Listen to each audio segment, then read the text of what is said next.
نحمده ونصلي على رسوله الكريم اما بعد فاعوذ بالله من الشيطان الرجيم بسم الله الرحمن الرحيم رب اشرح لي صدري ويسر لي امري واحلل عقدة من لساني يفقهوا قولي۔ آج میں یہاں پر آنے والی تمام بہنوں کو اپنے دل کی گہرائیوں سے خوش آمدید کہتی ہوں۔ رسول اللہ صلی اللہ علیہ وسلم نے ایک وصیت کی تھی اپنے بعد آنے والوں کو کہ وہ طالب علموں کو مرحبا کہا کریں، ویلکم، خوش آمدید، خوشی خوشی آئیں، خوشی سے بیٹھیں، خوشی سے سیکھیں اور خوش خوش لوٹیں اور ہمیشہ کی خوشیاں جنت کی شکل میں پائیں۔ اللہ کرے کہ ہماری آج کی محفل ہم سب کے حق میں آخرت کی کامیابی کا ذریعہ بن جائے اور ہم جو کچھ سیکھیں وہ حق پر مبنی ہو۔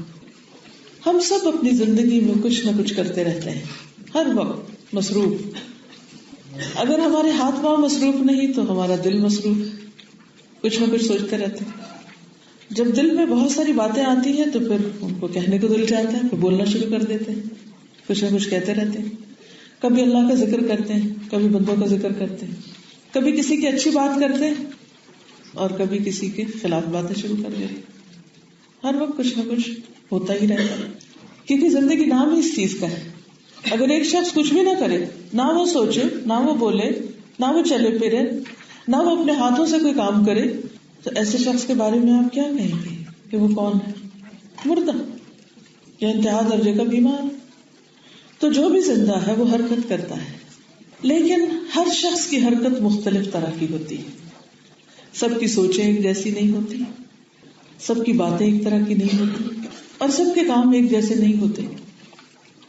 اب بات یہ ہے کہ جب تک ہم اس دنیا میں ہیں، سوچنا بھی ہے، بولنا بھی ہے، کچھ کرنا بھی ہے، تو پھر کیا سوچا کریں، کیا بولا کریں، کیا کیا کریں کہ وہ کسی کام آ جائے، کسی فائدے کا ہو۔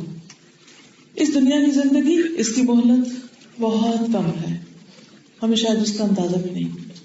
قیامت کے دن جب ہم اللہ سبحانہ و تعالیٰ کے حضور حاضر ہوں گے اور ہم پچھلی پلٹ کے اپنی زندگی کو دیکھیں گے، ان اوقات کو جنہیں ہم کہتے ہیں پہاڑ جیسی زندگی، تو انسان پکار اٹھے گا، لم یلبثوا الا عشیۃ او ضحاہا، کہ ہم دنیا میں صرف یا تو صبح کا کچھ وقت گزارے یا شام، یا اگلا پہر یا پچھلا پہر، اینڈ دیٹس اٹ۔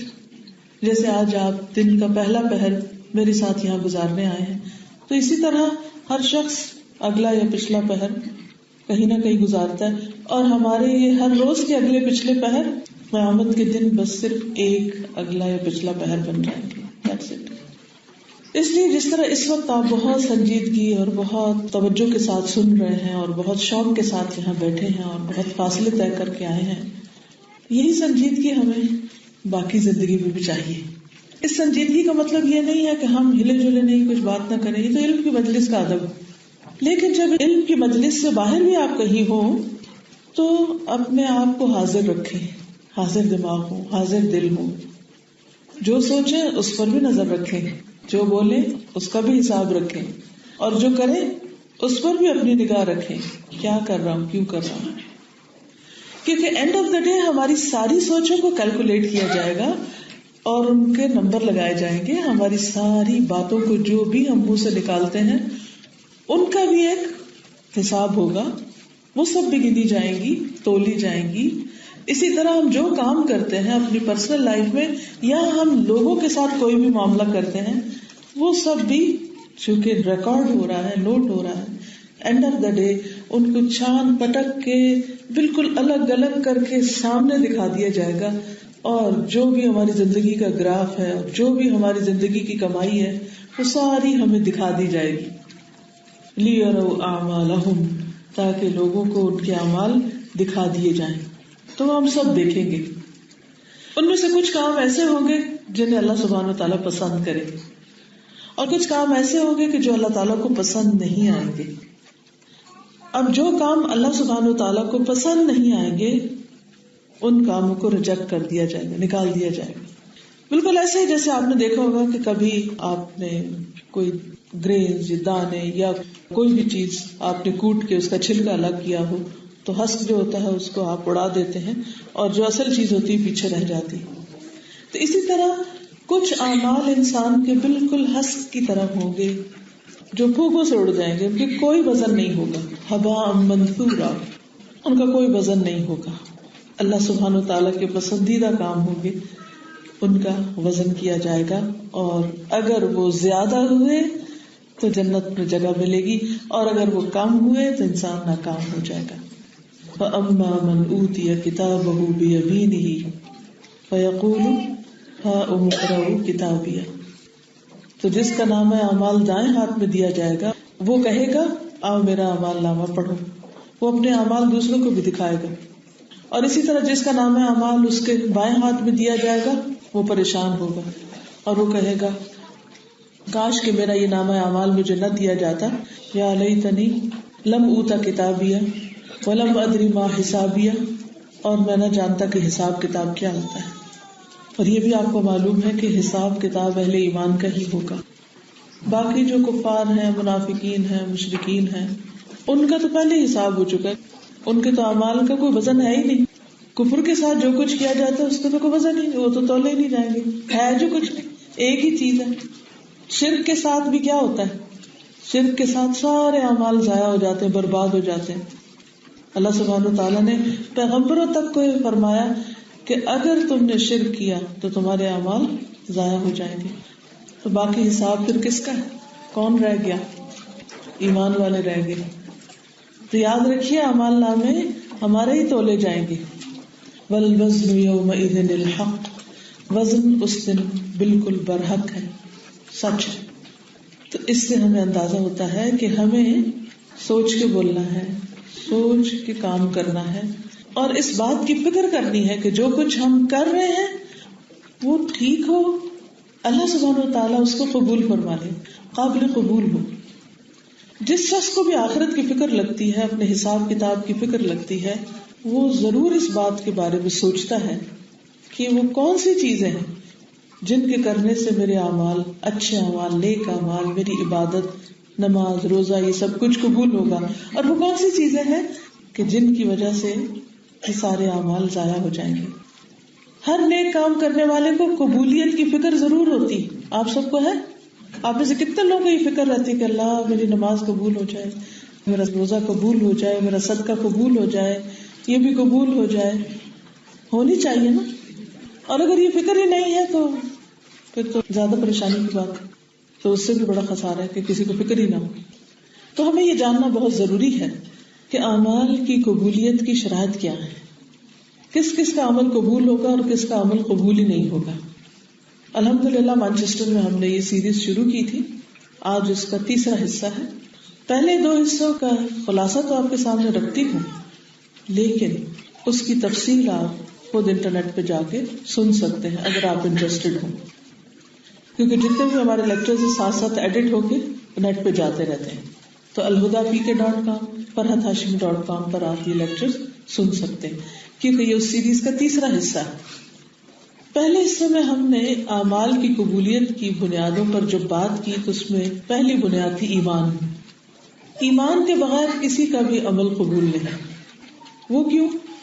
کیونکہ جو شخص اللہ کو ہی نہیں مانتا، وہ اللہ کے لیے کام ہی نہیں کرتا، تو اللہ تعالیٰ سے جزا کیوں پائے؟ دیکھیں نا، آپ جس کمپنی میں کام کرتے ہیں اسی سے تنخواہ لیتے ہیں نا. یہ تو نہیں ہوتا کہ کام آپ کسی کے لیے کریں، ویجز آپ کی کہیں اور سے آئیں. تو بالکل اسی طرح اگر آپ اللہ تعالیٰ کو مانتے ہی نہیں اور دوسری شرط اس کے ساتھ اخلاص کی ہے، اللہ کے لیے نہیں کام کیا بندوں کے لیے، تو پھر اللہ سے جزا کس چیز کی لینے آ رہے ہیں؟ لاجیکل بات ہے نا. جو آپ کو ہائر کرے گا، جس کا آپ کام کریں گے، جس کی آپ خدمت کریں گے، جس کے پسند کے مطابق کریں گے، وہی آپ کو اس کا صلہ اور بدلہ دے گا. کیونکہ بہت سے لوگ لڑنے جھگڑنے پہ آ جاتے ہیں، کیوں وہ فلاں اور فلاں جو ہے وہ کیوں نہیں جنت میں جائے گا، ان کے عمل نیک جو ہے یا ان کے بڑے بڑے کارنامے تو ہم مسلمانوں سے بھی زیادہ ہیں. ہے ٹھیک ہے، زیادہ ہیں یا کم ہیں یہ تو اللہ ہی کو پتا ہے. بظاہر دیکھنے میں بہت سی چیزیں بہت بڑی نظر بھی آتی ہیں، لیکن ان کی کیا حقیقت ہے اللہ ہی بہتر جانتا ہے. اصل مشکل یہ ہے کہ جنہوں نے اللہ کو مانا ہی نہیں اور اللہ کے لیے کوئی کام نہیں کیا، ان کی سیدھی سیدھی بات یہ کہ جزا اللہ کے پاس نہیں ہے. انہوں نے جس مقصد سے کام کیا، جس نیت سے کیا، جس کے لیے کیا، جس پر ایمان لا کے کیا، وہ اپنی جزا ان کو بتایا جائے گا، وہاں سے جا کے لو. اور وہاں تو اللہ کے سوا باقی ساری مخلوق اللہ کی محتاج ہے، کوئی کسی کو کچھ بھی نہیں دے سکے گا. اس دن تو ماں باپ بھی کام نہیں آ سکیں گے، بہن بھائی بھی کام نہیں آئیں گے، کوئی بھی کام نہیں آئے گا. شفاعت بھی ان لوگوں کے لیے ہوگی جن کے پاس ایمان ہوگا، جس کا ایمان نہیں اس کے لیے شفاعت بھی نہیں. اچھا آپ کہیں گے وہ کیوں نہیں بھائی؟ اس لیے کہ وہ پروفٹ کو مانتے ہی نہیں تھے، پروفٹ ان کے لیے کیوں شفاعت کرے؟ تو ایمان شرط ہے. جو بھی نیک عمل کرے گا اس کا ایمان ہوگا تو اس کا عمل قبول ہوگا انشاءاللہ.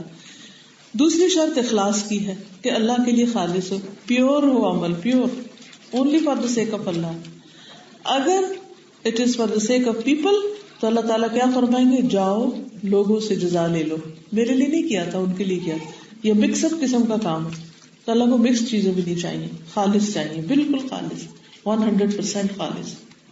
آپ اپنے آپ کو دیکھیے، اگر آپ کو ایک طرف خالص چیز مل رہی ہے اور ایک طرف نہ خالص، تو کون سی لیں گے آپ؟ خالص لیں گے نا. اگر آپ کو کہیں بس 1% ملاوٹ ہے یہ لے لیں، یہ 100% ہے، یہ 1% ملاوٹ ہے، آپ کہیں کہ مہنگی لے لیں گے، خالص لیں گے، صاف لیں گے، ملاوٹ نہیں چاہیے. تو دوسری شرط کیا ہے؟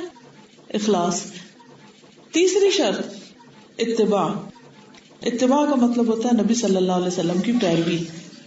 کام کی شیپ، فارم، ڈھانچہ ویسا ہو جیسے آپ نے کیا. مثلا نماز جیسے آپ نے پڑھی، ایمان جیسے آپ لائے، جیسے صحابہ کرام لائے، کیونکہ وہ آپ کی پیروی کر رہے تھے تو ہم اسی لائن پر ہیں. اور اسی طرح روزہ، حج، زکوٰۃ، سارے جو عبادات کے کام ہیں وہ اللہ کے رسول صلی اللہ علیہ وسلم کے بتائے ہوئے طریقے کے مطابق. یعنی طریقہ بھی اپنا نہیں ایجاد کرنا اللہ کے لیے، طریقہ محمد رسول اللہ صلی اللہ علیہ وسلم کا. تو یہ تیسری چیز ہو گئی. چوتھی چیز ہے احسان. احسان کا مطلب ہے کہ تم عبادت اس طرح کرو گویا اللہ کو دیکھ کے کر رہے، کوالٹی والا کام. اور اگر تم یہ نہیں سمجھتے کہ اللہ کو دیکھ رہے ہو، یہ نہیں سمجھ آ رہی، یعنی کہ یہ فیلنگ نہیں آتی، تو پھر یہ یاد رکھو کہ اللہ تعالیٰ تمہیں دیکھتا ہے، وہ تمہیں دیکھ رہا ہے. سوچئے جس کو یہ یقین آ جائے، اس وقت آپ دیکھیے، اگر آپ کو یہ یقین ہو کہ اللہ تعالیٰ آپ کو دیکھ رہا ہے تو آپ کے اس وقت بیٹھنے، سننے، سوچنے کا طریقہ کیا ہوگا؟ اللہ تعالیٰ کے لیے تو بہت بڑی مثال ہے، وَلِلَّهِ الْمَثَلُ الْأَعْلَى. ایک بہت چھوٹے درجے پر اس بات کو سمجھنے کے لیے ایک مثال ہے. جب آپ کو پتا ہو ٹیچر دیکھ رہا ہے تو آپ کیسے کام کرتے ہیں یا کرتے تھے؟ اگر آج کل آپ اسٹوڈنٹ نہیں ہیں، کیسے کرتے تھے؟ بالکل الرٹ ہو کے بیٹھ جاتے. اسی لیے جو طالب علم اگلی کرسیوں میں بیٹھ کے پڑھتے ہیں وہ ہمیشہ بہت الرٹ ہوتے ہیں، اور جو بیک بینچرز ہوتے ہیں وہ ادھر ادھر وقت ضائع کرتے ہیں. تو اگر بندوں کی نگاہیں ہمیں اتنا چونکا دیتی ہیں اور ہم ڈھیلے ہو کے بڑھنے کی وجہ سیدھے ہو جاتے ہیں کہ ہائے وہ دیکھو دیکھ رہے ہیں، کیا کہیں گے. اسی طرح جن لوگوں کا ہمیں تھوڑا سا بھی ڈر ہوتا ہے، جب وہ ہمیں دیکھتے ہیں تو ہم اپنا دوپٹہ ٹھیک کرنے لگ جاتے ہیں کہ بال تو نہیں ننگا ہو رہا، اس کو بھی پیچھے کر لیں، تو کیا کہیں گے. بندوں کا ڈر. تو پھر کام میں کوالٹی نہیں آتی نا، پھر حجاب بھی کوالٹی کا نہیں ہوتا، پھر گفتگو بھی، پھر کوئی بھی چیز کوالٹی کی نہیں ہوتی. تو اللہ تعالیٰ کو وہ کام پسند ہے جس کو کرنے والا مضبوط اور مکمل کرے، خوبصورتی سے کرے. لِيَبْلُوَكُمْ أَيُّكُمْ أَحْسَنُ عَمَلًا، احسن طریقے سے کرے، خوبصورتی سے کرے. اس لیے اگر آپ چاہتے ہیں آپ کی نماز قبول ہو تو کیسی پڑھے؟ سنوار کے پڑھے، خشوع و خضوع سے پڑھے. اگر آپ چاہتے ہیں کہ آپ کا قرآن مجید اللہ تعالیٰ کو پسند آئے تو عربی کیسے پڑھے؟ تجوید سیکھیں گے نا، پھر قرآن ٹھیک کرائیں گے نا. پھر آج کل تو اتنی سہولت ہو گئی الحمدللہ کہ اگر آپ کو کوئی اپنے محلے میں، مسجد میں ادھر ادھر کوئی ٹیچر نہیں ملتا، یا ملتے ہیں تو بہت مہنگے ملتے ہیں، تو آپ انٹرنیٹ پہ جا کے کوئی بھی اچھی قرات، مثلا alhuda.com کے اوپر قاری حذیفی کا ہم نے اس طرح ڈالا ہوا کہ ایک ایک آیت ان کے پیچھے پڑھیں اور پھر اس کو دہرائیں، یا بنت الہدا کے اسی طرح آڈیو ہیں، اس میں ایک آیت سنیں پھر اس کے پیچھے دہرائیں، پھر سنیں پھر دہرائیں. اگر آپ 1 سال بغیر ناغے کے روز کرتے رہیں تو یقینی طور پہ سال کے بعد آپ کو امپروو ہو جائے گا کافی حد تک. اور اگر جب تک زندگی عہد کر لیں تو چھوٹی موٹی غلطیاں رہ بھی گئی تو اللہ تعالیٰ اس شوق کو کہ جس سے آپ نے محنت کی اس کو قبول کر لیں گے کہ میرا یہ بندہ ایفرٹ لگا رہا تھا، یہ غافلوں میں سے نہیں تھا. لیکن شرط یہ ہے کہ قدم بڑھائیں.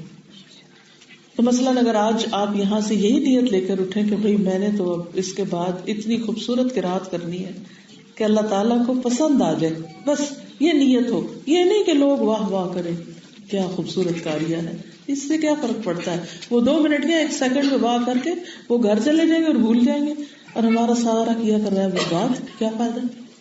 کچھ حاصل نہیں. پھر اسی طرح باقی بھی جو کام کریں، کسی کے ساتھ معاملہ کریں، کسی کے ساتھ مل رہے ہیں، آپ بہت محبت سے مل رہے ہیں، ایک یہ ہے کہ وہ میری تعریف کرے کہ واہ بھی کیا زبردست ملاقات کرتی، کیا خوبصورت اسمائل ہے، کیا لونگ انداز ہے. نہیں، اس وقت فوراً سوچے اللہ تعالیٰ کو یہ کتنا پسند آ رہا ہوگا. اللہ تعالیٰ آپ دیکھیں یہ بندہ مجھے تکلیف بھی دیتا ہے پھر بھی میں اسے کتنی اچھی طرح بات کرتی ہوں نا، آپ کے لیے کرتی ہوں. دل میں اللہ سے باتیں کیا کریں تو آپ کا معاملہ اور رویہ خود بخود ٹھیک ہو جائے گا. اور اگر آپ دیکھیں کہ دل مان ہی نہیں رہا، بس لوگوں کا ہی دکھاوا دل میں بار بار آ رہا ہے، تو تھوڑی دیر پہ چپ کر جائے کرے، پھر سٹاپ کر لیا کرے، پھر اپنے آپ کو سزا دیا کرے ادھر ہی رک جاؤ. تو بہت ضروری ہے کہ اللہ تعالیٰ کے لیے جو کام ہم کریں وہ سب سے اچھا کریں. ہمارا طریقہ کیا ہوتا ہے جب ہم اپنے لیے کوئی چیز خریدتے ہیں اعلیٰ درجے کی، جب ہم اللہ کے راستے میں دینے کے لیے خریدتے ہیں گھٹیا ترین درجے کی. اپنی ذات کے لیے ہم سب کچھ کر سکتے ہیں، اپنے بچوں کے لیے سب کچھ کر سکتے ہیں، دین کے لیے کچھ کرنا تو سوچنے پڑ جاتے ہیں. کیوں بھول جاتے ہیں کہ اس سب میں سے اللہ تعالی سب دینے والوں میں سے سب سے بڑا ہے، سب فیصلہ کرنے والوں میں سے بہترین فیصلہ کرنے والا. جو میں اس کے لیے کروں گی وہ تو سب سے اچھا بدلہ مجھے دے گا، پھر میں اس کے لیے کیوں نہ کروں، بندوں کے لیے کیوں کروں کہ جو بعض اوقات دیکھتے بھی نہیں کہ میں نے کیا کیا. ساری فرسٹریشن کہاں سے ہوتی ہے؟ یہیں سے تو شروع ہوتی ہے کہ ہمیں یہ یقین نہیں آتا کہ بندوں نے دیکھ لیا اور سن لیا اور تعریف کر دی اور کیا فائدہ. اور اگر ہمیں یہ یقین آ جائے کہ اللہ کی نگاہیں مجھے دیکھ رہی ہیں اور اس وقت جو کچھ میں کر رہی ہوں وہ اللہ کی نگاہ میں. نبی صلی اللہ علیہ وسلم کے بارے میں اللہ تعالیٰ فرماتا ہے کہ ہم تمہارا اٹھنا چلنا پھرنا اور سجدے میں اٹھنا بیٹھنا جو ہے وہ ہم سب دیکھتے ہیں. حضرت نوح علیہ السلام جب کشتی بنا رہے تھے، جب موسیٰ علیہ السلام فرعون کے دربار میں جا رہے تھے، ان سارے مواقع پہ اللہ تعالیٰ نے ان کو یقین دہانی کرائی، ہم دیکھ رہے ہیں، ہم سن رہے ہیں، فکر ہی نہ کرو، ہم تمہارے ساتھ ہیں. تو جس شخص کو یہ احساس ہو جاتا ہے نا اور یقین ہو جاتا ہے کہ اس وقت میرے ساتھ اللہ ہے، جیسے غار ثور میں نبی صلی اللہ علیہ وسلم نے کس کو فرمایا تھا؟ حضرت ابو بکر کو، کیا لا تحزن ان اللہ معنا، ہم حق پہ ہیں، غم نہ کرو، اللہ ہمارے ساتھ ہے. غم تو تھا، پریشانی بھی تھی، اور حضرت ابو بکر کو اپنی ذات سے زیادہ نبی صلی اللہ علیہ وسلم کی پریشانی تھی، لیکن انہوں نے کتنے پیار سے تسلی دی. لا تحزن، غم کی ضرورت نہیں، فکر کی ضرورت نہیں، اللہ ساتھ ہے، اللہ مددگار ہے، اللہ کا وعدہ ہے کہ ضرور مدد کرے گا. ان تنصروا اللہ ینصرکم، اگر تم اللہ کے دین کی مدد کرو گے اللہ تمہاری مدد ضرور کرے گا. اللہ تنہا کبھی بھی نہیں چھوڑے گا، اللہ رسوا نہیں کرے گا، بس کمی ہمارے اندر ہے. تو احسان کی کوالٹی جو ہے یہ بہت ضروری ہے اگر آپ چاہتے ہیں کہ آپ کے کام اللہ تعالیٰ قبول کر لیں، اللہ کو پسند آ جائیں. پھر اس کے بعد نیکسٹ ہے احتساب، رائٹ؟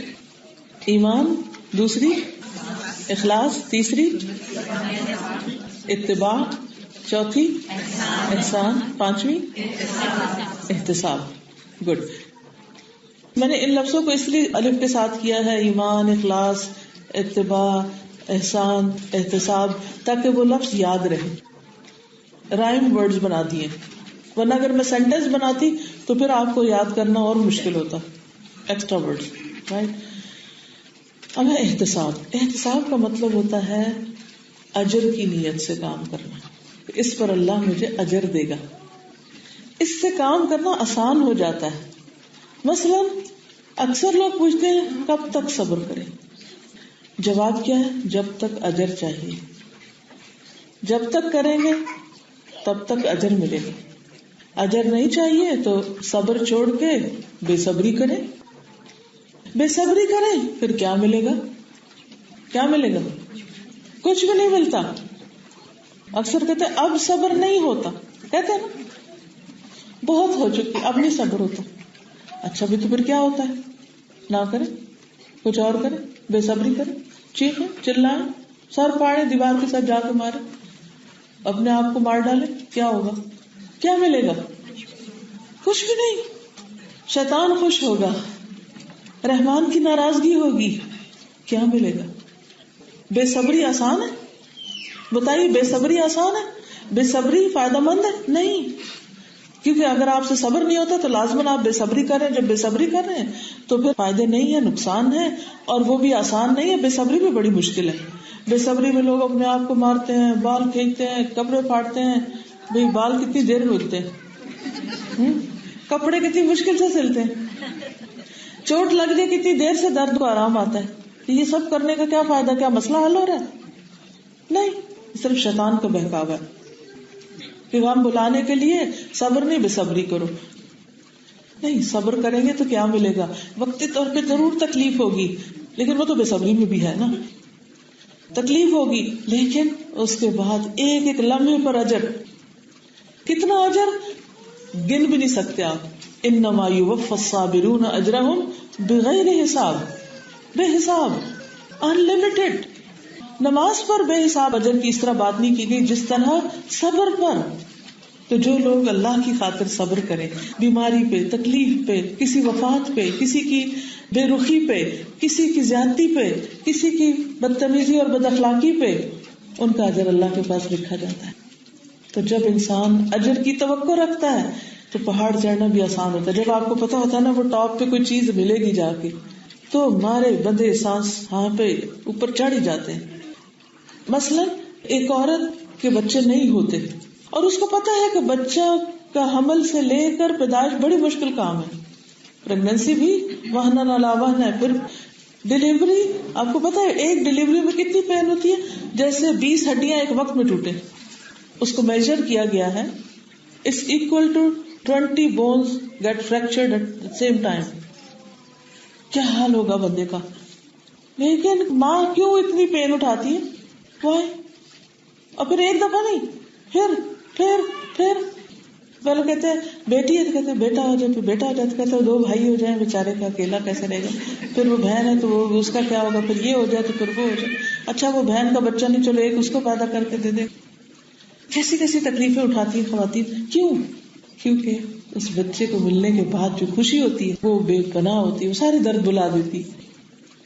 تو اللہ کے پاس جو اجر ہے کسی بھی تکلیف کو برداشت کرنے کا، تو اس سے کہیں زیادہ ہے. ان کی تو آنکھیں ٹھنڈی ہو جائیں گی، انہیں تو اپنے رب کا دیدار نصیب ہوگا. دنیا کی ہر نعمت، ایون وہ چیز جو آپ چاہ رہے ہیں وہ بھی مل جائے تو حقیر ہے، چھوٹی ہے اس کے مقابلے میں جو ہمیشہ کے لیے اللہ کی رضامندی ملے گی. ورضوان اللہ اکبر. کوئی بھی کام کرنے کو جو دل نہیں چاہتا نا، مثلا دین کا، مثلا آپ کو ابھی تک نماز کی عادت نہیں پڑی کہ بر وقت پڑھے، کیا ہے وہ سستی، اٹھے کیسے صبح، بہت مشکل لگ رہا ہے. تہجد بہت مشکل، قرآن کی چند صورتوں کا یاد کرنا زبانیں بڑا مشکل ہے. یہ بھی مشکل، وہ ہر دین کا کام مشکل، کیونکہ ہوتا نہیں ہے مشکل، ہم دنیا کے اس سے زیادہ مشکل کام کر رہے ہوتے ہیں. دین کا ہے کہ شیطان اس کو مشکل بناتا ہے. اب آپ بتائیے کہ اس مشکل کے بعد کیا ہے، کیا چیز آپ کو اس مشکل پہ جم جانے کی قوت دے گی کہ اس پر اجر ہے اور مجھے اجر چاہیے. کئی لوگ کہتے نہیں یار ہم کو جنت کی پرواہ نہیں، بالکل جھوٹ کہتے ہیں. دنیا میں تو ایک گھر مل جائے اس کے بعد ایک اور کی تلاش ہوتی ہے، تو جنت کی کیسے ضرورت نہیں ہے؟ ہم سب کو ضرورت ہے اور جنت الفردوس چاہیے. اللہ تعالیٰ کو پسند ہے کہ ہم جنت الفردوس مانگے. اللہ تعالیٰ چاہتا ہے کہ بندوں کے اندر یہ شوق ہو، اور ہم بڑے پائس بنتے ہیں کہ نہیں ہمیں کوئی شوق نہیں. ٹھیک ہے ہم یہ تو کہہ سکتے ہیں کہ یا رب تیرے دیدار کا شوق تیری جنت سے بھی زیادہ ہے، تیرے انعام سے زیادہ ہے کہ تیری ملاقات کا شوق، کہ ایک دفعہ تو مل جائے. اس سے بڑی کوئی چیز نہیں. ہم بندوں کی توجہ، کسی کو بچوں سے شکایت ہے، کسی کو ماں باپ سے. کئی بچے بڑے ناراض رہتے ہیں، وہ کہتے ہیں ہمارے ماں باپ کیئرنگ نہیں، ان کو ہماری پرواہ نہیں. کئی ماں باپ روتے رہتے ہیں ہمارے بچے ہمیں نہیں دیکھتے، دور چلے گئے، گھر چھوڑ گئے. کسی شوہر کو شکایت ہوتی ہے بیوی نہیں کیئر کرتی، کسی بیوی کو ہوتی ہے ہسبینڈ نہیں کیئر کرتا، کسی کو فکر ہوتی ہے میری شادی فلاں جگہ نہیں ہو رہی، کسی کو یہ مصیبت پڑی ہوئی کہ جہاں ہوئی ہوئی وہاں سے جان کیسے چھوٹے. ہر بندہ کسی نہ کسی جگہ پریشان ہے. تو آپ دیکھیے دنیا میں جو آپ چاہتے ہیں نا وہ مل بھی جائے، اس کو ایک طرف رکھ دے اور دوسری طرف اللہ کا دیدار رکھ دے. کیا چاہیے پھر اپنے آپ سے پوچھیں. ٹھیک ہے ہم کہتے ہیں اللہ دنیا میں بھی بھلائی دے آخرت میں بھی دے, لیکن فار سم ریزن اللہ تعالیٰ ساری دعائیں قبول کرتا ہے, یہ والی نہیں کر رہا. ہوتا ہے نا زندگی میں کوئی ایک دعا ایسی پھنس جاتی ہے, ہٹک جاتی ہے. بعض لوگوں کو میں نے دیکھا ہے کہ وہ جو مانگتے ہیں ان کو ملتا جاتا, لیکن کوئی چیز ہوتی ہے وہ ساری زندگی مانگتے رہتے ہیں, نہیں ملتی, یہ بہت دیر سے ملتی ہے. جیسے حضرت یوسف علیہ السلام اپنے والد کو بالکل بڑھاپے میں جا کے ملے تھے, مل گئے تھے, دعا قبول ہو گئی تھی, لیکن بڑی دیر سے ہوئی تھی. تو پھر صبر کرنا پڑتا ہے, لیکن صبر نہیں ہوتا مگر اجر کی توقع سے. تو اجر کی امید اللہ سے رکھ کے کرتے جائیں کہ ایک دن ہو جائے گی, اور نہیں ہو رہی تو اس میں کوئی حکمت ہے, اللہ کو پتا ہے. ٹھیک, تو احتساب کا مطلب ہوتا ہے نماز ہو, قیام ہو, قرات ہو, کسی کو کھانا کھلانا ہو, بھوکے کو, کوئی یتیم مسکین کے سر پہ ہاتھ رکھنا ہو, کسی کی کیئر, کچھ سب اپنے رب سے اجر کی توقع کے ساتھ. وَلَسَوْفَ يَرْضَىٰ, یہ تو تھا پچھلی باتوں کا خلاصہ. آج ہم قبولیت کی چھٹی شرط پڑھیں گے, اور وہ ہے صدق فی العمل, عمل میں سچائی. صدق فی العمل, صدق صادق نہیں ہوتا, صادق صدق, صادقین صادقات, سچا ہونا, سچے لوگ. ٹھیک ہے, اچھا جناب. اب آپ دیکھیے, آپ میں سے کوئی بتائے گا کہ اس کا مطلب کیا ہے. آپ نے اب تک بہت سارے اچھے اچھے کام کیے ہوں گے بغیر اس شرط کو جانے, لیکن عمل میں سچائی کیا ہوتا ہے؟ صدق, سچائی. چلیے عمل میں سچائی کا کیا مطلب ہے؟ عمل میں سچائی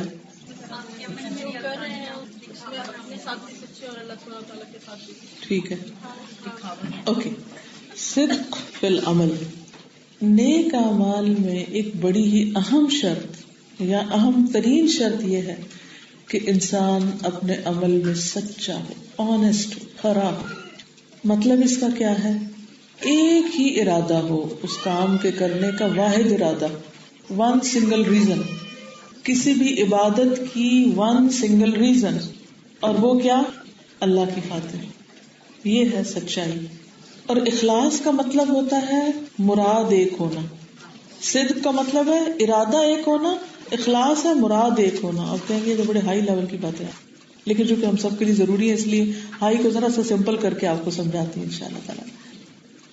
صدق کا معنی یہ ہے کہ صرف اور صرف وہی عمل مقصود ہو, مطلوب ہو, اس کا ارادہ ہو, اور اس کے ساتھ کوئی دنیا کی لالچ, کوئی نفس کی خواہش شامل نہ ہو. مثلا دن میں 5 دفعہ ہم نماز پڑھتے ہیں, تو ہم نماز اس لیے نہ پڑھیں کہ یہ تو زبردست ایکسرسائز ہے, چلو جم جانے سے بہتر ہے 5 نمازیں شروع کر دیتی ہیں.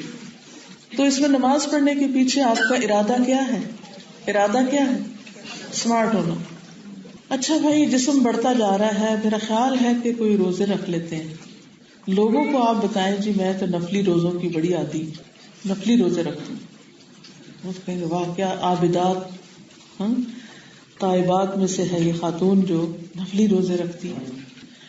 اندر ارادہ کیا ہے؟ پتلا ہونا, اسمارٹ ہونا. اگین عورتوں کا بڑا مسئلہ. کسی شخص سے کوئی کام ہے اور ویسے وہ آپ کے ہاتھ نہیں آتا, تو آپ اس کو اپنی زکوٰۃ دیں تاکہ وہ آپ کا غلام رہے. اب اس میں آپ کا ارادہ کیا تھا؟ اس کو غلام بنانا, اس کو اپنے مطلب کے لیے استعمال کرنا. اور آپ کر کیا رہے ہیں؟ اس کو زکوٰۃ دے رہے ہیں جو آپ کو دینی تھی, وہ دینی چاہیے, قرض ہے تو دیں گے آپ. تو ون سنگل ریزن, وہ کیا؟ نماز. ون سنگل ریزن کون سی سے پڑھیں گے؟ اللہ کی عبادت. روزہ نفلی ہو یا فرضی, ون سنگل ریزن اللہ کی عبادت. زکوٰۃ ون سنگل ریزن اللہ کی عبادت. اللہ اکبر, بس. اور یہ جو اس کے ساتھ اور بہت ساری چیزیں. مثلا آج اگر آپ یہاں آئے ہیں, ون سنگل ریزن کیا ہو سکتی ہے؟ آپ بتائیے. اللہ کے لیے, علم حاصل کرنے کے لیے.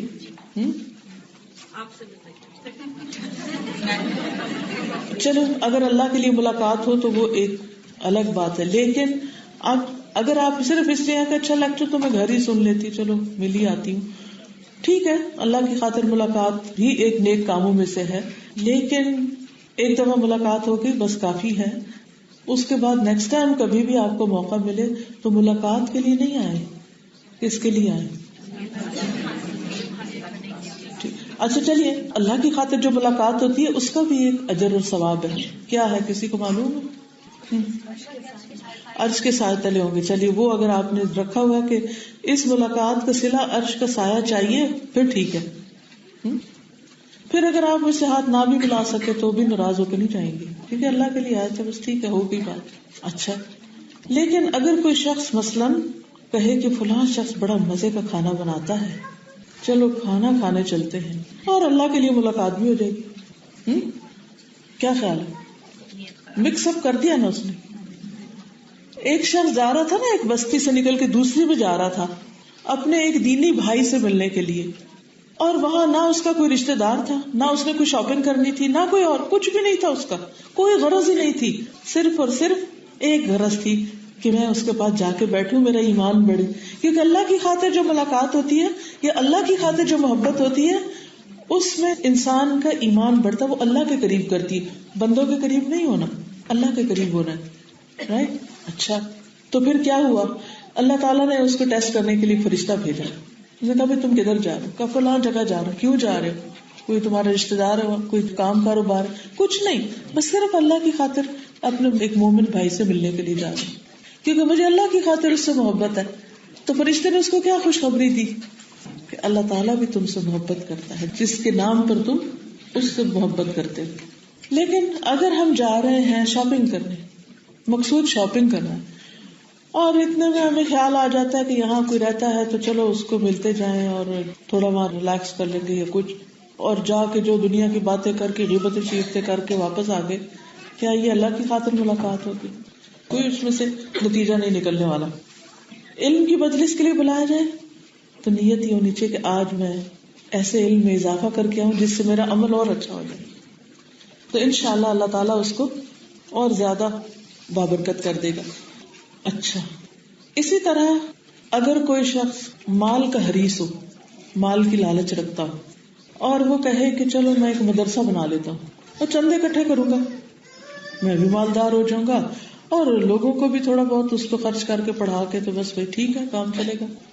کیا خیال ہے ایسا مدرسہ بنانا جس میں نیت یہ ہو کہ مجھے مال مل جائے، مجھے کچھ حاصل ہو جائے، تو صدق تو نہ ہو. اسی لیے تو پھر ان مدرسوں سے خیر کو نہیں نکلتی. بڑی سے بڑی مسجد آپ بنا لیں، اگر اللہ کے لیے نہیں بنی تو اس سے پھر کیا نکلتا ہے معلوم ہے نا آپ کو. بعض اوقات صرف لڑائی، دنگا فساد، جھگڑے جھگڑال، روحانیت ختم. ایمان میں اضافے کی بجائے لوگ ایمان خراب کر کے آ جاتے ہیں ایک دوسرے سے لڑ کے وہاں سے، کیونکہ اس مسجد کی بنیاد کس پر نہیں تھی؟ تقوی پر نہیں تھی، اللہ سے ڈر پہ نہیں تھی. مثلاً آپ کو بہت اچھی قرات آ گئی اور آپ اور بھی سیکھے چلے جا رہے ہیں تاکہ میں اچھی قاریہ بن جاؤں، تو میرا جو پڑھانے کا ریٹ ہے وہ ذرا زیادہ ہو جائے. ابھی تو یہ اجازت ہے، اگر یہ 7 قرات ہے اب 10 ہو جائیں گی تو پھر لوگوں کو پتہ چل جائے گا کہ یہ ہائر لیول کی قاریہ ہے، اور پھر وہ مجھے 10 پاؤنڈ کی بجائے 20 پاؤنڈ گھنٹے کے دیں گے یا 30 دیں گے. تو مقصد کیا تھا؟ قرآن پڑھانا یا 30 پاؤنڈ کرنا؟ تو یہ اللہ کے لیے کام ہوگا؟ نہیں، اللہ کے لیے نہیں ہوگا. ون سنگل ریزن قرآن اچھا کرنے کی کیا ہونی چاہیے کہ میں ایسی قرات کروں کہ اللہ کو پسند آ جائے، اور میں اس کی کتاب کو لوگوں کو پڑھا دوں تاکہ جب وہ پڑھے تو اللہ تعالیٰ کو اور زیادہ مجھ پہ پیار آئے کہ میرے اس بندے نے ان کو بھی سکھا دیا تھا. آپ یقین کیجئے کہ اگر آپ کی یہ سوچ بدل جائے نا، آپ کے اندر خوشیوں کے سمندر ٹھاٹھے مارنے لگے، کیونکہ آپ کا مقصد بہت بلند ہو گیا، اور آپ کو لوگوں سے مقابلہ کرنے کی اور لوگوں کی فکر کرنے کی بھی ضرورت نہیں رہتی، بلکہ آپ کو ہر وہ شخص اچھا لگنے لگتا ہے جو اللہ کے دین کی خدمت کر رہا ہوتا ہے. اور کہتے ہیں شکر ہے، کیونکہ مقصد کیا؟ دین. دیکھیے نا، اگر مقصد دین ہے اور آپ دیکھتے ہیں اے بی سی اور ڈی جو ہے یہ سب دین کا کام کر رہے ہیں، کہتے ہیں مجھے اے سے بھی اللہ کے لیے محبت ہے، بی سے بھی، سی سے بھی، ڈی سے بھی، کیونکہ یہ سارے دین کو پروموٹ کر رہے ہیں، دین کو آگے بڑھا رہے ہیں، کیونکہ مجھے دین سے محبت ہے اور یہ میرے دین کو آگے بڑھا رہے ہیں، اس لیے مجھے ان سے محبت ہے. تو دل میں نہ کوئی نفرت، نہ کوئی غم، نہ کوئی حسد، نہ کوئی فکر، نہ کوئی فاقہ، نہ جلن، نہ کڑن. کوئی ترقی کرے، کوئی آگے بڑھے، آپ کے شکر ہے وہ آگے بڑھے تاکہ دین پھیلا. اور اگر یہ نیت نہ ہو پھر کیا ہوتا ہے؟ اگر اپنی ذات کو پروموٹ کرنا ہو، میری پروجیکشن ہو جائے، میرا نام سب سے اوپر آ جائے، تو پھر کیا پریشانی، مصیبت، بلا آئے گی کہ اگر کوئی شخص آگے جانے لگے گا تو مجھے مصیبت پڑ جائے گی، ہائے وہ مجھ سے آگے نکل گیا، اب یہ کیا ہو گیا؟ بھائی کیا کر رہا ہے وہ آگے جا کے؟ دین پروموٹ کر رہا ہے، تمہیں خوش ہونا چاہیے، تمہیں ناراضگی کس بات کی؟ اسی طرح اگر کوئی شخص مثلاً آپ سے اچھی نماز پڑھتا ہے، آپ بھی اچھی نماز پڑھتے ہیں، اگر آپ سے بھی زیادہ اچھی نماز پڑھتا ہے تو آپ کو اس پہ رشک آئے گا نا، نہ کہ حسد. آپ کو رشک کیا آئے گا؟ اللہ کتنی اچھی نماز، اللہ تعالیٰ مجھے بھی ایسے پڑھنے کی توفیق دے. تو یہ چیز پسندیدہ ہے. لیکن اگر آپ کو یہ ہوگا کہ اچھا یہ تو پھر مشہور ہو جائے گی کہ یہ تو پھر مجھے تو کوئی پوچھے گا بھی نہیں، لا حول ولا قوت الا باللہ. جب تک یہ بات رہی سب کیا دھرا برباد، کچھ ہاتھ نہیں آیا، کیونکہ نیت خراب ہے، ارادہ کچھ اور ہے. ارادہ کا مطلب ہوتا ہے کیا چاہتے ہیں. What do you want؟ الا ابتغاء وجہ ربہ الاعلی، رب اعلی کا چہرہ چاہتے ہیں. کیا چاہتے ہیں؟ What do you want؟ تو جب بھی کوئی نیک کام کرنے لگے تو ضرور سوچیں. مثلا آپ نے قرآن مجید میں پڑھا کہ کھانا کھلانا جو ہے وہ اللہ تعالیٰ کی رضا کے کاموں میں سے اللہ تعالیٰ کو بہت پسند ہے، اس کے بدلے میں جنت ملتی. تو آپ بہت اچھا سا کھانا پکا کے لوگوں کو بلاتے ہیں کہ چلے لوگ کھانا کھائیں تاکہ مجھے اللہ کی محبت ملے. لوگ آتے ہیں اور کھانا کھاتے ہیں اور چلے جاتے ہیں، شکریہ بھی نہیں کہتے، تعریف بھی نہیں کرتے. اب اپنے دل کو ٹٹولے، کیا فائدہ ہوا؟ نہ کسی نے تھینک یو بولا، نہ کسی نے تعریف کی، کیا فائدہ ہوا کھانا پکانے؟ ایسے ہی میں صبح سے کھڑی تھی، نیکسٹ ٹائم تو یہ غلطی کرنی، نیکسٹ ٹائم نہیں میں نے بلانا کسی کو، کیونکہ میں نے کیوں بلایا تھا کہ میری تعریف ہو. بھائی ابھی تو میں کہہ رہی تھی کہ میں جنت چاہتی ہوں، تو ابھی کہہ رہی ہوں میری تعریف کیوں نہیں ہوئی؟ تو ارادہ ایک نہیں تھا، ارادہ وہ بھی کچھ تھا پہلے لیکن زیادہ یہ تھا. تو اس لیے مشکل ہے. کیا کرنا چاہیے؟ اپنے ارادے کو سچا رکھنا چاہیے، کیونکہ جھوٹ بولا تھا نا. صدق کا مطلب ہے نا سچ بولنا، ارادے میں سچا ہونا. تو اگر ہم کچھ سے کچھ اور چاہنے لگے، اس کا مطلب ہم جو کہہ رہے تھے نا وہ جھوٹے تھے. اگر ہم سچے تھے تو پھر ادھر ہی رہتے، پھر مائنڈ ہی نہیں کرنا تھا ہم نے. تو یہ وہ چیزیں ہیں جن کے بارے میں عام طور پر دیندار طبقہ بھی نہیں سوچتا. ہم سب یہ کہتے تھے ہم دین کی خدمت کر رہے ہیں، ہم یہ بھی کہتے ہیں کہ ہم اللہ کے لیے نماز، روزہ، حج، زکوٰۃ اور خدمت خلق کر رہے ہیں، لیکن مقاصد اللہ کی رضا اور خوشنودی نہیں ہوتی. اس لیے ہم سب کو اپنے آپ کو دوبارہ دیکھنے کی ضرورت ہے. پھر اسی طرح بعض اوقات کچھ کام ایسے ہوتے ہیں جن کو کر کے ہمارے نفس کو لذت ملتی. We enjoy going to classes. We enjoy going to lectures. And we go just for enjoyment. Nothing else. اور ہم کہیں زبان سے وہ ذرا اللہ کی خاطر ہم کوئی علم حاصل کر رہے ہیں، لیکن اصل مقصد علم حاصل کرنا نہیں. کیونکہ اکثر لوگ کہتے ہیں واہ آج کیا مزہ آ گیا لیکچر سے. بھی مزے کے لیے نہیں گئے تھے، ٹھیک ہے یہ کہہ سکتے ہیں کہ ہمارا دل خوش ہو گیا، لیکن we were not there to enjoy. We were there to learn something. So we can practice in life. اچھا ہوتا پھر پتہ کیا ہے، بعض اوقات بڑے سے بڑا کوئی اسکالر ہوتا ہے لیکن اس کا بولنے کا انداز بہت اٹریکٹیو نہیں ہوتا، مگر اس کے پاس ہیرے موتی جواہرات علم کے ہوتے ہیں، مگر ہم نہیں جاتے. کیوں نہیں جاتے؟ مزہ نہیں آتا. پھر مزے کے لیے نہیں جا رہے، کچھ سیکھنے جا رہے ہیں. اگر سیکھنے جا رہے ہیں تو نہ بھی مزہ آئے، سیکھ تو رہے نا، کچھ مل تو رہے. ہاں یہ الگ بات ہے اگر کسی کی سمجھ نہ آئے وہ پھر آپ کہہ سکتے بھی میں گئی مجھے تو کچھ سمجھ ہی نہیں آیا، کیا کروں؟ تو فائدہ کوئی نہیں، پھر کہیں اور جائیں جہاں سمجھ آئے. لیکن اگر آپ کہیں گئے ہیں سمجھ آئے مگر مزہ نہیں آیا تو دوبارہ بھی جائیں. کیوں؟ کیونکہ سیکھ سکتے ہیں آپ وہاں سے اور صحیح بات سیکھ سکتے. بس یہ کہ وہ پڑھانے والے جو ہے وہ قرآن و سنت کے مطابق بات کرے، ادھر ادھر کی نہ کرے. پھر اسی طرح بعض اوقات دو کام ہوتے ہیں نا، ایک کام ہم انجوائے کر رہے ہوتے ہیں اور وہ بھی دین کا ہوتا ہے، اور ایک اور کام مشکل ہوتا ہے وہ بھی دین کا ہوتا ہے، لیکن ہم وہ مشکل والا نہیں لیتے، ہم صرف انجوائمنٹ والا لیتے ہیں.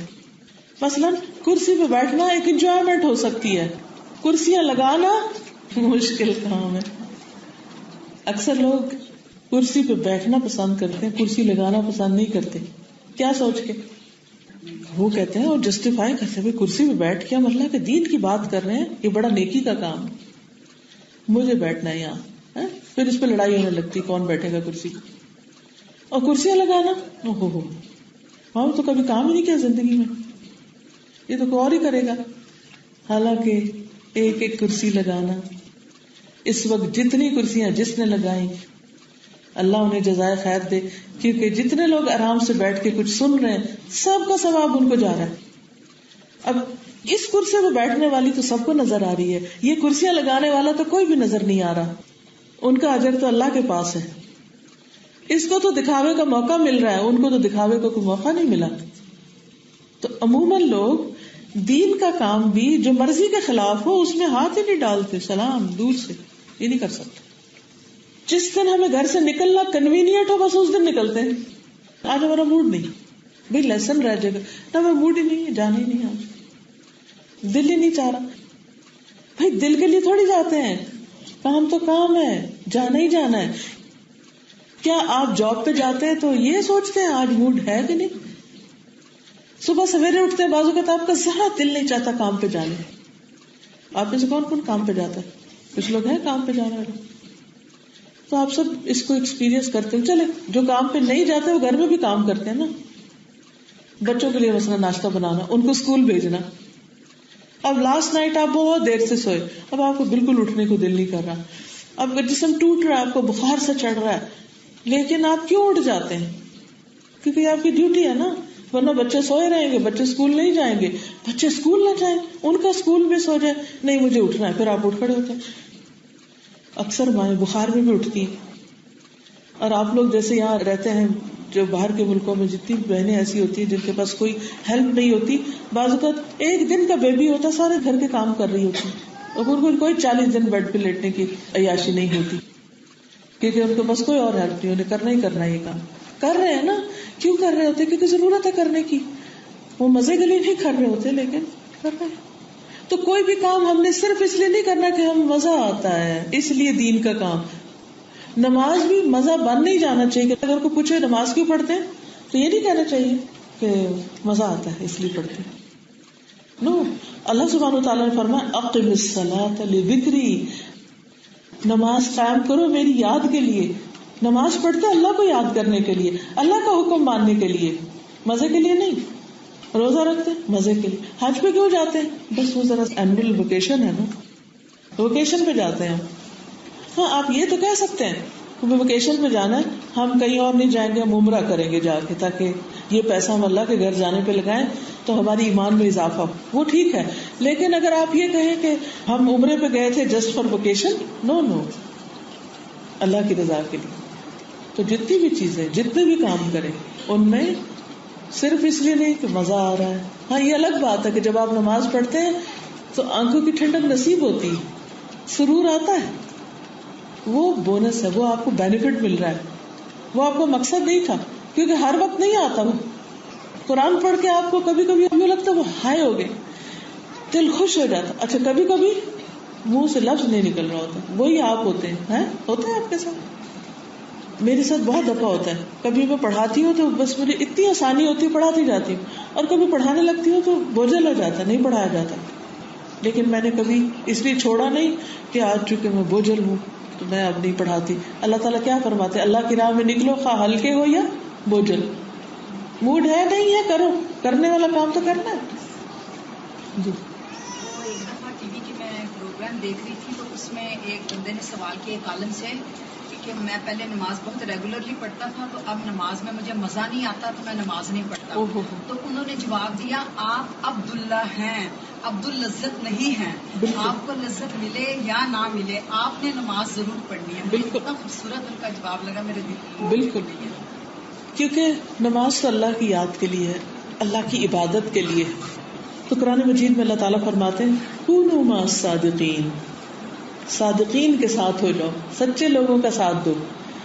کیونکہ جیسی کمپنی ہوگی ویسے ہی آپ بھی سوچنے لگیں گے. کیونکہ آپ کو پتا ہے کہ کچھ چیزیں انسان اپنے دل کی بولتا رہتا ہے نا تو دوسروں کے کان میں پڑتے رہتے ہیں. تو ایک پیسو افیکٹ ہوتا ہے آپ کے اوپر کہ آپ خود ایکٹیولی نہیں کوئی چیز لے رہے ہوتے. ایک ہوتا ہے آپ بک پڑھیں، آپ کوئی لیکچر سنیں تو ایکٹیو لرننگ ہوتی، ایک ہوتی پیسو لرننگ. ماحول میں جو کچھ ہو رہا ہے وہ آپ کو برداشت کرنا پڑتا ہے، آپ کو سننا پڑتا ہے، اور پھر آپ بھی اسی طرح انکانشیسلی وہی باتیں دوبارہ ریپیٹ کرنے لگتے ہیں، وہی بولنے لگتے ہیں، کیونکہ آپ کے اوپر اس کا اثر ہو چکا ہے. تو اس لیے ہمیں ایسے دوست تلاش کرنے چاہیے، ایسی کمپنی تلاش کرنی چاہیے کہ جس سے ہمیں کیا نصیب ہو؟ صدق. وہ اپنی کاز میں سچے ہوں تو ہمیں بھی سچا ہونے میں مدد ملے. قرآن مجید میں اللہ تعالیٰ مردوں کے ساتھ عورتوں کی صفت بھی بتاتے ہیں، والصادقین والصادقات، سچے مرد اور سچی عورتیں. اور سورۃ المائدہ 119 میں فرمایا ھذا یوم ینفع الصادقین صدقہم، یہ وہ دن ہے جب صادقین کو ان کا صدق فائدہ دے گا. یہ وہ دن ہے جس میں سچے لوگوں کو ان کا سچ فائدہ دے گا. یعنی جو کام آپ اللہ کی رضا کے لیے کریں گے اس سے آپ کو فائدہ پہنچے گا. ایک حدیث میں آتا ہے کہ باجماعت نماز پڑھنا گھر یا بازار میں اکیلے نماز پڑھنے کی نسبت 25 درجے افضل ہے. اس لیے کہ جب کوئی اچھی طرح وضو کرتا ہے پھر مسجد کی طرف نکلتا ہے، اور حدیث کے الفاظ ہیں لا یرید الا الصلاۃ، وہ نہیں ارادہ کرتا مگر صرف نماز کا. لا یرید الا الصلاۃ، نہیں چاہتا مگر نماز. تو اس سے کیا پتہ چلتا ہے کہ اس کا ارادہ صرف مسجد جانے کا ہے، صرف مسجد کے لیے گھر سے نکلا ہے. تو اس لیے اس کو 25 گنا 25 ٹائم زیادہ اجر ملے گا بجائے اس کے کہ وہ گھر میں پڑھ لیتا.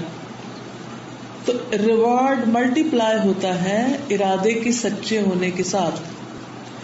پھر اسی طرح یہ ہے کہ انسان صرف تھنکنگ میں نہیں سچا ہو، نیت میں ہی سچا نہ ہو، بلکہ اپنی بات میں بھی سچا ہو.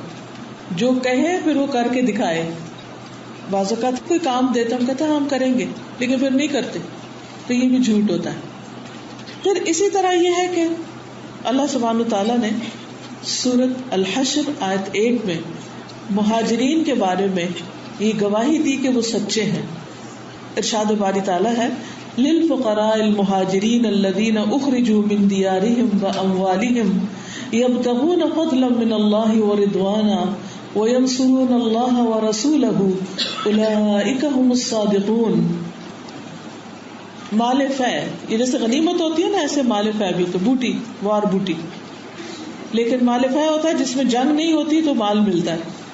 ان فقراء مہاجرین کے لیے، یعنی ان پور مہاجرین کے لیے ہے جو اپنے گھروں اور مالوں سے نکال دیے گئے. نہیں، دے ور کوائٹ ویل پیپل، لیکن وہاں سے ان کو اس لیے نکال دیا گیا کہ وہ اللہ کے اوپر ایمان رکھنا چاہتے تھے اور اللہ کے دین کو ماننا چاہتے تھے. وہ اپنے رب کا فضل اور اس کی خوشنودی چاہتے ہیں اور اللہ اور اس کے رسول کی مدد کرتے ہیں. یہی سچے لوگ ہیں.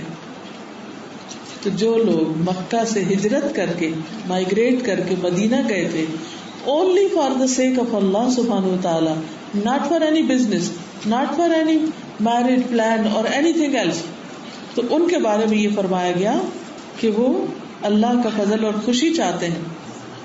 ان لوگوں کو مال غنیمت میں سے حصہ ملے گا.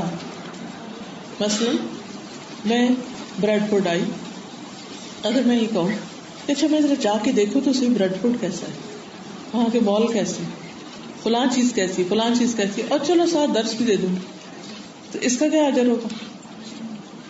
اگر مال دیکھنے تھے تو مال ہی دیکھنے آتی پھر. اور اگر میں اس لیے آئی ہوں کہ میں یہاں کی بہنوں کو ملوں اور ان کے ساتھ علم کی کچھ چیزیں شیئر کروں تاکہ وہ بھی نیکیوں میں آگے بڑھ سکیں، تو یہ ایک بالکل فرق نیت ہے. مکہ سے مدینہ گئے لوگ تاکہ اپنے ایمان کو بچائیں، اپنے دین میں ترقی کریں. تو اللہ سبحانہ و تعالیٰ ان لوگوں کو صادقون کہتے ہیں کہ ان کی نیت صرف اللہ کی خوشنودی تھی. وہ دین کی خاطر اپنے گھروں سے نکالے گئے تو دین کی خاطر وہ مائگریٹ کیے تھے. ایک اور جگہ پر فرمایا وَكُونُوا مَعَ الصَّادِقِينَ، سورۃ التوبہ میں آیت نمبر 119 ہے. اس میں ہم سب سے کہا گیا ہے کہ ہم سچے لوگوں کے ساتھ مل جائیں. اس کے بارے میں ابو بکر صدیق رضی اللہ تعالیٰ عنہ فرماتے ہیں کہ صادقین سے مراد مہاجرین ہیں کہ ان کے ساتھ مل جاؤ، کیونکہ مہاجرین اللہ اور اس کے رسول کی خاطر ہجرت کر کے آئے. ان کے اندر اور کوئی مقصد اور کوئی اور غرض نہیں تھا. تو اس سے پتہ چلتا ہے کہ انسان کو اپنی سوچ میں بھی سچا ہونا چاہیے، اپنے بول میں بھی سچا ہونا چاہیے اور اپنے کاموں میں بھی سچا ہونا چاہیے. اسی طرح اس کا اعتقاد جو ہے، اس کا عقیدہ جو ہے اور اس کا حال جو ہے یہ بھی سچا ہونا چاہیے. قرآن مجید میں آتا ہے اولئک الذین صدقوا واولئک هم المتقون، یہی وہ لوگ ہیں جنہوں نے سچ کہا اور یہی تقوی والے ہیں.